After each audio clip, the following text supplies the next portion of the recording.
Fala galera, beleza? Sejam bem-vindos aí a mais um vídeo no nosso canal. E no vídeo de hoje a gente vai trocar uma ideia sobre o TRXF, falar um pouco aí do relatório dele, esse fundo que recentemente deu uma espichada no preço aí, deu uma que a gente chama de estilingada, muito por conta de uma indicação, uma carteira recomendada, a gente entrou para a carteira da Suno, e aí o fundo deu uma estilingada boa. De toda forma, a gente vai conversar um pouco do mês, o panorama geral dele, como é que tá, ele tá passando por emissão também, né? E eu vejo aí que, pelo menos pro cotista desse fundo, e para quem tá pensando em entrar, o cenário tá ficando um pouco melhor, principalmente com a questão da alavancagem, né? A gestão até sinalizou que é, deve conseguir reduzir um pouco essa alavancagem, isso ajuda, isso ajuda. Eu já comentei em outros vídeos desse fundo, né? Que são duas formas, né? Ou eles reduzem a alavancagem por meio de fato de quitar a dívida, ou eles reduzem a alavancagem por meio de diluição dessa dívida. De toda forma, ambas as formas são válidas e são interessantes. A gente vai conversar um pouco disso, falar um pouco do fundo. Esse é um fundo novo de 2019, é um fundo focado em lojas do varejo, aquelas big box, sabe? Aquelas lojas do atacado, grandona, do açaí, pão de açúcar e tal. As taxas gerais estão aqui. Tem taxa de performance, eu já falei com vocês, né? Eu não gosto de taxa de performance em fundo de tijolo, para mim não deveria ter. Minha visão, não acho que faz muito sentido, não é tão. Não casa muito com o produto, né? Porque sempre quando vende um ativo, alguma coisa, aí vai lá e morde uma parte dessa venda, sendo que eu não vejo sentido. Não vejo sentido. Fundo aí chegando nos seus 50 mil cotistas, tá crescendo relativamente bem. Patrimonial 751 milhões de reais e a cota indo a 103. Ele esteve muito tempo, né, antes dessa indicação da Suno, rodeando ali 98, 100 reais. E aí teve essa indicação, ele foi embora o preço, né? A gente vai acompanhando. Fiz vídeo sobre essa questão dessa assinatura do acordo para a venda dessa loja lá em Ribeirão Preto, um valor de 73 milhões, sendo que 14 milhões vão ser lucro. Então teve um lucro bem interessante, que gerou uma TIR nesse imóvel de 16%, um ano muito boa, uma distribuição extraordinária, vai dar mais de R$ 1 por cota. Isso aqui vai dar bom aí pro cotista. Como eles vão parcelar ainda, então eles vão conseguir diluir esse lucro em vários semestres. Isso aí é um ponto que tem gente que gosta, tem gente que não gosta, tem gente que prefere que entregue logo todo o lucro de uma vez. Eu, pelo menos, eu sou da turma que prefere que vá entregando de forma mais linear, por mais tempo, eleve o patamar de distribuição do fundo. Mas um fundo como esse aqui, que tem uma alavancagem, se ele eleva o patamar de distribuição do fundo e, consequentemente, a cota acompanha e abre aí uma margem para ele fazer novas emissões, por um fundo com esse perfil que ele tem de alavancagem, não é uma má ideia. Ele, utilizando esse artifício, ele consegue ir trabalhando para reduzir a alavancagem, sendo as duas formas que eu falei, ou pagando ou diluindo ela. Então, por esse fundo aqui, ele ficar acima do VP é bem interessante. Um ponto legal também que eles colocaram aqui algumas reavaliações que tiveram de alguns imóveis que elevou o patrimonial do fundo em quase 6%, aí, um crescimento legal. E o pagamento de 85 centavinhos, que dá um yield de 9,88 aqui em relação a essa cota de mercado de 103, né? São 48 imóveis, bastante coisa, tem portfólio em 3 estados. A gente vai conversar um pouco sobre esse portfólio. Eu quero, no futuro, fazer algumas visitas nos imóveis deste fundo, inclusive. Tá na lista, você sabe que agora eu tô com essa pegada de fazer visita nos ativos e filmar pra gente. Então, tá na lista aí pra gente fazer. Conversar um pouquinho sobre isso. No início aqui ele fala um pouco da distribuição, fala de valorização, número de investidores que vem crescendo, liquidez é boa, de 2 milhões de reais, liquidez é bem interessante. Ele comenta um pouco da emissão, que eles conseguiram captar na parte de preferência e sobras 55% do valor que eles queriam, 44 milhões de reais, e agora a emissão vai para aquela fase restrita, onde eles apresentam o fundo para investidores profissionais e tal, e aí essa galera bota ou não dinheiro.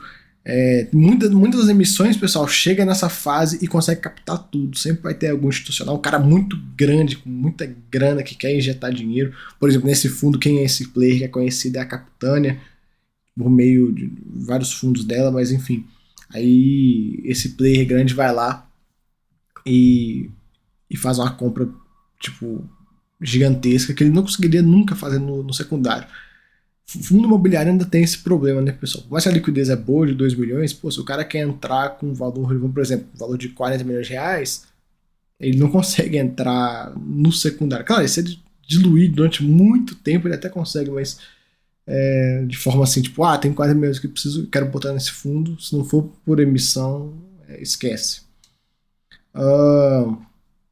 Assinaram esse memorando dessa venda, já comentei em outro vídeo, eles vão parcelá-la aqui, ó, tem várias parcelas. E qual que é o esquema dessas parcelinhas? Tá vendo aqui, ó, 6 meses, 6 meses. É aquele esquema de você conseguir jogar em vários semestres. Então você pega o lucro que você teria que distribuir e você vai parcelando ele em vários semestres. Nesse caso aqui vão ser até o final, né, do momento que começar, até o final dá mais ou menos uns 18 meses. E aí você eleva o patamar de distribuição do fundo nesse tempo todo aí, dá uma subida no patamar. O que é interessante, porque no caso a gente teve um lucro de 14 milhões, que vai dar R$ 1,88 por cota, um lucro bem elevado, sendo que esse lucro não considera o valor dessa emissão de cotas. Agora eu pergunto para vocês, muita gente criou caso com a LZR, porque o LZR, da questão da venda da Clarent, não sei o que, e aqui? Ninguém vai criar caso, ninguém vai ficar enchendo o saco falando que tem que distribuir o lucro antes da conversão das cotas. Curioso isso, né? Criar o caso em um fundo, no outro não cria, o mercado é meio irracional aí. De toda forma, é um valor aí não recorrente bem interessante. E aí a gente imagina ele distribuindo em 3 semestres, vai dar mais ou menos algo próximo aí de 60 centavos por semestre, que vai dar mais 10 centavinhos aí na renda, usando contas de padaria. Ele coloca, ó, caso as operações sejam realmente concluídas dentro do prazo, o guidance de distribuição de 85 centavos por cota para o segundo semestre de 22 será mantido. Porém, com a questão dos 95% do lucro, pode ser que no final do semestre, lá em dezembro, a distribuição pode ir de R$1 a R$1,20. Então ele já sinalizou que no final do ano deve ter uma porrada de rendimentos aí. Ele falou da questão da loja do Abramax, como é que ele ia comprar, né? Que ele faria ou emissão ou vendas, né? Naquele relatório ele deu as opções, né? Emissão, venda de ativos e tal. No caso ele fez os dois, ele chamou a emissão e fez venda de ativos. Eu achei um movimento bem interessante. Essa destrava de valor aqui, ó, esses 1,88 é um valor bem interessante que ele destrava para o cotista e dá uma reciclada no portfólio e tal. Como são muitos imóveis, pode vender um aqui, outro ali e tal, e ir trabalhando. Acho interessante toda essa questão. Ele coloca, né, falando nessa linha, que tanto a sexta emissão de cotas quanto a possível venda da loja da Sodimac vão em conta da estratégia de gestão que foi divulgada anteriormente, além de ajudar a melhorar os indicadores de estudo de capital do fundo, diminuir a relação entre o saldo devedor e as securitizações, a alavancagem dos ativos. Aí ele coloca, ó, o valor recebido pelo principal, que não é o valor de 73 milhões de reais, é o valor de 73 menos o lucro, algo próximo aí de 58, 59 milhões de reais. Esse valor equivale a 21 meses de amortizações que ele tem que fazer das alavancagens. Então, ele garante o pagamento por 2 anos e fica tranquilo.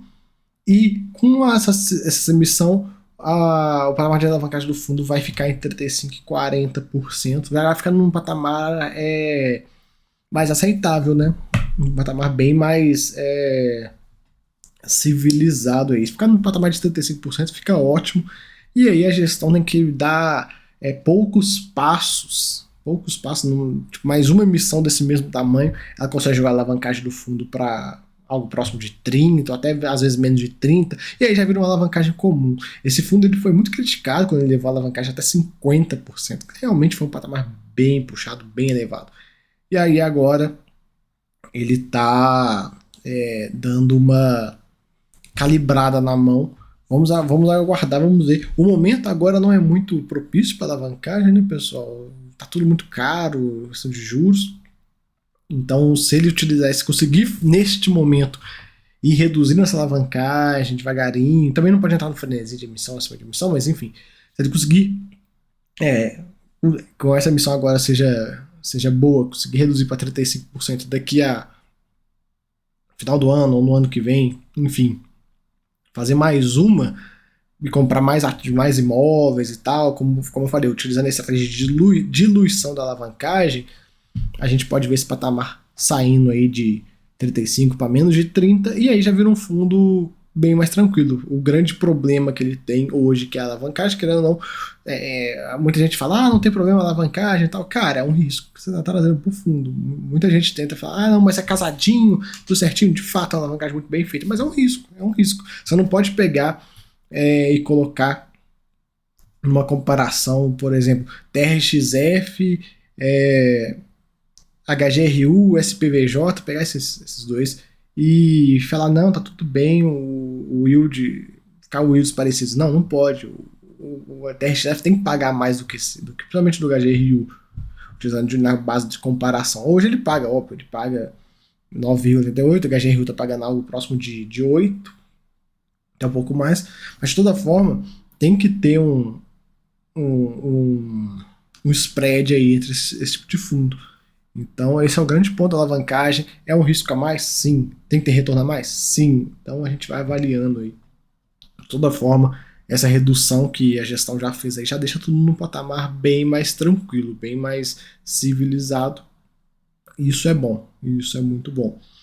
Ele comenta da reavaliação que teve de parte dos imóveis da carteira. Foi em parte dos imóveis e teve uma validação de 5,75%. Ele coloca: dado o IPCA nos últimos 12 meses e o casamento dos prazos entre a correção monetária dos contratos de locação e o saldo devedor do CRI, a atualização dos valores justos dos imóveis nos meses de aniversário dos contratos mostra de forma mais real e fidedigna qual é o efetivo valor patrimonial do fundo neste momento, pois se houvesse apenas a correção do saldo devedor dos CRIs pelo IPCA, a cota patrimonial refletiria um valor consideravelmente menor. O que é isso aqui que ele está falando? Como é que funciona esse fundo? Ele tem a correção da alavancagem, ocorre uma vez no ano.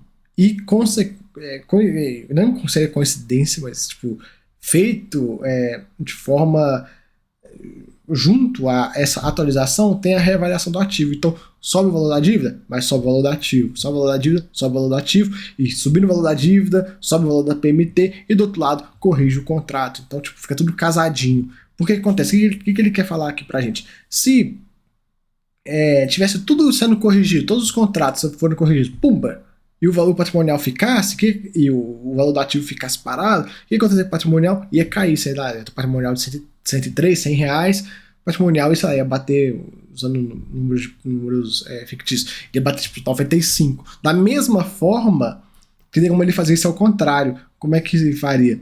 Se ele pegar e reavaliar todos os imóveis, o patrimonial teria um salto durante um tempo, e aí corrigiria a dívida e ficar no patamar empatado. Então, tipo assim, isso mostra que eles estão fazendo tudo da forma, na minha visão, correta. Então, corrige a dívida, vamos avaliar esses dos 40 e poucos imóveis que a gente tem, 5 aqui corrigiram a dívida, tá, mas vamos corrigir o valor dos imóveis, vamos reavaliar, pumba, beleza, agora meu VP não tem nenhuma distorção, nem para cima, nem para baixo. Bem legal isso, bem legal. E eu acho que seria legal também a gente conseguir ver nessas reavaliações desses imóveis, principalmente como ele fez parte dos imóveis, quanto que subiu de valor dos imóveis. Acho que seria legal de colocar esse relatório. Eu, pelo menos, não achei essa informação. Mas seria legal, porque tipo, a dívida foi corrigida nesse último ano, mais ou menos uns 10%, que foi o IPCA. Então a dívida subiu 10%. E o valor do imóvel subiu quanto? Seria legal a gente ter esse dado para a gente ter uma ideia se está corrigindo para mais, para menos, porque pode ser que o imóvel não é simplesmente, ele não vai ser corrigido o valor dele simplesmente, porque o aluguel subiu, não, tem localização, durante um ano, de uma avaliação e outra, muita coisa pode acontecer. Imagina, você tem um imóvel numa avenida, e essa avenida está em obras, os caras vão lá, termina a obra nesse um ano, enfim, várias coisas podem implicar numa valorização ou não do ativo. Então acho que seria legal mostrar isso pra gente. A dívida do imóvel ABCD corrigiu a inflação, 10%. Mas o valor do imóvel ABCD não foi 10% que subiu, foi 12%. Acho que seria legal. Pra gente ter uma ideia aí real. Da mesma forma que se subir 8, pra gente entender, né? Que ficar um pouco mais de olho no portfólio. Aí ele coloca, nessa primeira rodada foram reavaliados os imóveis com contratos de aluguel cujos valores foram reajustados entre os meses de maio e julho. Então, interessante isso. E ele coloca também que ao longo do mês eles foram contactados aí pela questão das lojas Big, pela gestão, que vai virar Carrefour. Então sai de lojas Big, vira Carrefour, porque o Carrefour comprou essa Big aí, a operação dessa Big no Brasil, então vai virar tudo Carrefour. Interessante, porque hoje o fundo tem um inquilino, né? Tem o açaí, tem um Pão de Açúcar, tinha esse Big vai virar Carrefour, então, querendo ou não, você ganhou um inquilino melhor do que antes. Nada contra a Big e tal, mas pô, Carrefour é Carrefour. Então, você melhora aí o nível do inquilino do fundo com uma coisa que digamos, externa. O fundo não fez nada para isso acontecer. Simplesmente foi lá, a Big foi comprada pelo Carrefour e o fundo ganhou com isso. E aí até coloca, né, que esse investimento confirma a localização estratégica do ativo e tudo mais. Sim, de fato, também se você tem um ativo bem localizado, você tem mais chance de movimentos como esse acontecer. Seja uma compra, seja a Big saindo fora e entrando no Carrefour, ou o Carrefour indo lá e falando, cara, eu quero essa loja e pagando para a Big, para assumir a loja, enfim. Várias possibilidades. E de toda forma, o fundo saiu ganhando, como eu falei, né? Melhorou o inquilino. Ele comenta da questão da entrada do fundo na carteira da Suno. Isso aí deu um up na cotação. Muita gente comprando, né? Ao mesmo tempo. E eles também falaram que vão iniciar agora em agosto os webcasts recorrentes que eles fazem. Eles fazem muita live, né, pessoal? Esses gestores desse fundo eles aparecem muito para explicar. E isso é bom. Eles têm aí um canal no YouTube também para poder falar aí. Aqui um pouco do DRE. A gente consegue ver aqui. O fundo teve um resultado de 91, pagou 85, está com uma reserva bem interessante de 53 centavos. Reserva bem gorda. E a gente vai acompanhando as movimentações dele aí. Aqui um pouco do resultado do segmento. Despesas financeiras entenda como a alavancagem. Hoje, então, a alavancagem consome 41 centavos. É um valor vultoso, né? Vultoso, mas a estrutura do fundo foi concebida dessa forma. E eu vejo, né, que a gestão vem trabalhando para reduzir. Isso é o ponto interessante desse fundo, pessoal. Eu comento muito, a gente outro dia comentando na área de membros com o pessoal que está lá, sobre esse fundo, né? E eu falei, no momento que a gestão começa a sinalizar uma redução na alavancagem de forma um pouco mais, digamos assim, agressiva, entre aspas, esse fundo começa a ficar mais interessante. Então a gente vê aí eles fazendo exatamente isso, que eu acho legal. O guidance da gestão de 85 centavinhos aí por mês, sendo que no final do semestre vai ter um pagamento de entre R$1 e R$1,20, a gente acompanha isso também. História de rentabilidade, olha lá a questão que eu falei, olha como é que a Suno mexeu na cotação dele, né? Uma porrada para cima.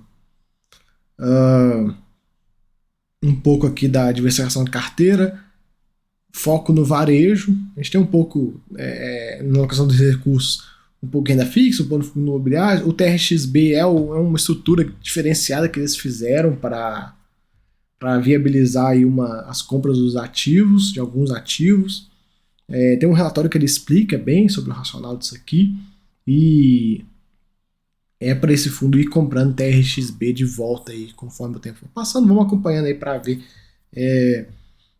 como é que vai ser esse movimento também.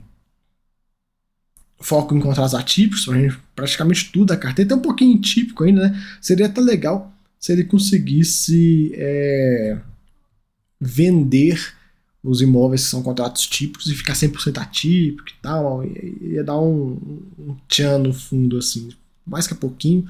Às vezes, né, como ele tá nessa pegada de vender ativos, já aproveita. O que eu comentei, açaí, Pão de Açúcar, Sodimac. Esse Sodimac vai ser vendido, então não vai estar mais por aqui. E o Carrefour, que a gente viu aqui. E aí vai entrar nesse meio, vai entrar aí o Obramax lá, que é do Leroy. Aqui um pouco de cada um dos ativos dele, a gente consegue ver.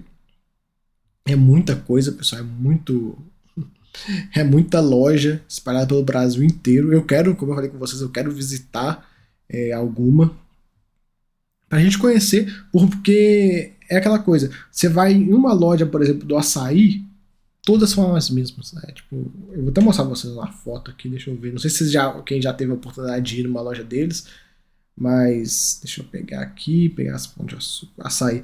Esses big box atacadistas, é tudo a mesma coisa, né? Exatamente, é o mesmo projeto, os caras só levantam igual e tal. Então a gente vai em uma, a gente vai conhecer praticamente todas aí. É, claro, tem uma outra que vai ser diferente e tal, mas você conhecendo uma, você vai conhecer basicamente como é que é todas. Então fica bem interessante. Vamos subir aqui, vamos voltar. Total de meses de multa mais aviso prévio, a gente vê aí o saldo remanescente, que são de fato os atípicos, né? Tem aqui um de 11 meses, um de 20 meses. E o vencimento dos contratos também, tudo longo, lá para 2030, cara, não tem nem que se preocupar. Muito de boa. É claro, a gente tem que ficar de olho na gestão para ir acompanhando o que eles vão fazer, como é que eles vão tocando o fundo. Principalmente nessa questão da alavancagem, mas a gente vai tocando o fundo e vai analisando. E um ponto que também não dá para deixar de falar é que a gestão desse fundo no passado, né, a TRX foi muito questionada com os movimentos em outros fundos que ela já fez. Então muita gente fica com o pé atrás com essa gestão. E aí, qualquer movimento que eles fazem em direção a reduzir a alavancagem, melhorar a transparência, etc., isso aí o mercado aceita bem. Então, acho que eles estão indo na direção correta. Pelo menos eu vejo isso. Eu vi uns meses atrás, né? Meses, assim, eu falo, deve ter um ano atrás, quando eles aumentaram a alavancagem do fundo para um patamar de quase 50, para mim já ficou, opa, vamos dar uma analisada nisso aqui melhor, vamos dar uma pensada melhor nesse carinha. Mas aí agora eles estão fazendo o caminho oposto, estão reduzindo e tal. Querendo ou não, pessoal, o mercado não gosta de alavancagem. O produto fundo imobiliário não foi desenhado para ter dívida. O que fazem na securitização foi um tombo que deram na CVM. Eu já falei isso em vários vídeos, né? Eu acho que a estrutura de dívida de um fundo imobiliário deveria ser redesenhada, porque tem aquela coisa, no fundo imobiliário não pode ter dívida. Mas todo mundo assim, né? Muitos fundos têm dívida.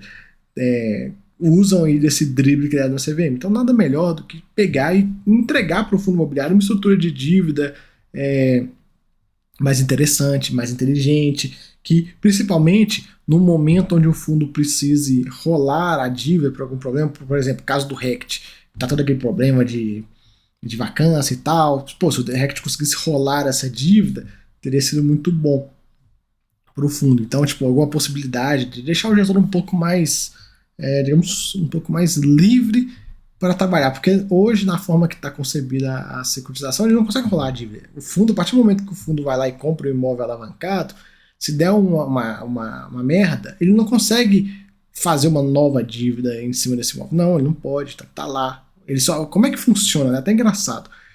O fundo imobiliário não pode fazer dívida, mas ele pode comprar um imóvel que tem uma dívida atrelada a ele, uma alienação atrelada a ele. Então, tipo assim, cara, por isso que vocês viram.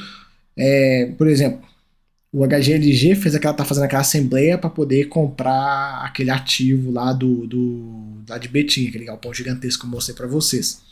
Aí, o que acontece?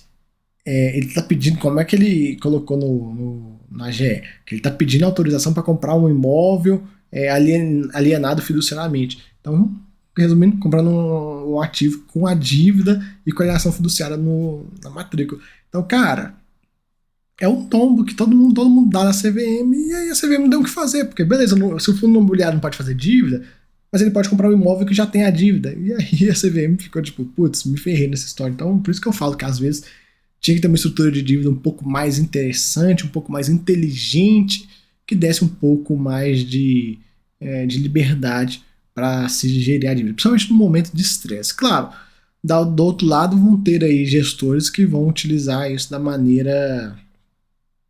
de maneira mais complicada, né? Isso aí, pessoal, sempre vai ter, viu? Qualquer mudança de regra aí, seja para um lado ou para o outro, sempre vai ter a turminha que vai pegar essa mudança de regra, né? Isso, cenário hipotético, uma mudança de regra, uma evolução, e vai fazer coisas boas com ela, como vai ter gente que vai falar, vai enxergar brechas e vai começar a fazer merda. Então, não tem jeito. A gente não pode ficar, tipo, ter uma aversão, uma rejeição a qualquer tipo de mudança, porque, mas o gestor pode fazer isso de cagada. Tá, cara, mas se o cara estiver fazendo esse tipo de cagada, é só não dar dinheiro pra esse cara, né? É fechar a torneira das emissões pra esse cara. Mas, enfim, isso aí é um tema para uma discussão bem longa aí que fica aí no ar, né? Aqui um pouco da alavancagem dele, a gente seguir, temos aí 700 milhões praticamente de saldo devedor, 1,5 bi de ativo. A relação das securitizações e o ativo, dívida e ativo, dá 45%. A gestão já sinalizou que pode ficar entre 35% e 40%, então vai reduzir bem esse patamar aqui, que já esteve lá em 50%. Aí ele coloca investimento em ativos de liquidez, 86 milhões, necessidade de caixa para amortização nos próximos 12 meses, 28 milhões, índice de liquidez corrente, 3 vezes aí. Relação da necessidade de caixa para 12 meses barra patrimônio líquido, 3%. Então tá tudo muito bem controlado aí nesse fundo. Ele tem bastante dinheiro para caso dê alguma cagada, o mercado vá para o limbo e ele não conseguir de jeito nenhum emitir, o que ele tem hoje em caixa consegue segurar aí o fundo mais ou menos uns 3 anos. Fora que ele pode vender algum ativo no meio do caminho e melhorar isso, né? Mas hoje ele está num patamar bem tranquilo quanto a isso, né? Aqui o portfólio dele, cada um aí dos ativos que ele tem. Como eu falei com vocês, né? Eu quero visitar alguns ativos para a gente conhecer, ver de perto e tal. Alguns a gente vai conseguir ir sim, outros não, né? Outros são alguns lugares que eu não tenho costume de viajar, mas o que der para ir, eu vou ir. E galera, eu acho que é isso, a gente vai ficando aí com esse vídeo, já conhecemos muito o fundo, né? A gente acompanha ele no mês a mês, a gente vai acompanhando. Olha lá a questão do Big, ó, fica lá no shopping e aí vai virar Carrefour, né? Enfim, galera, é isso. Aqui no finalzinho, deixa eu mostrar pra vocês, ele traz algumas fotos também dos ativos, né? Aqui no finalzinho, na finaleira, obras, né?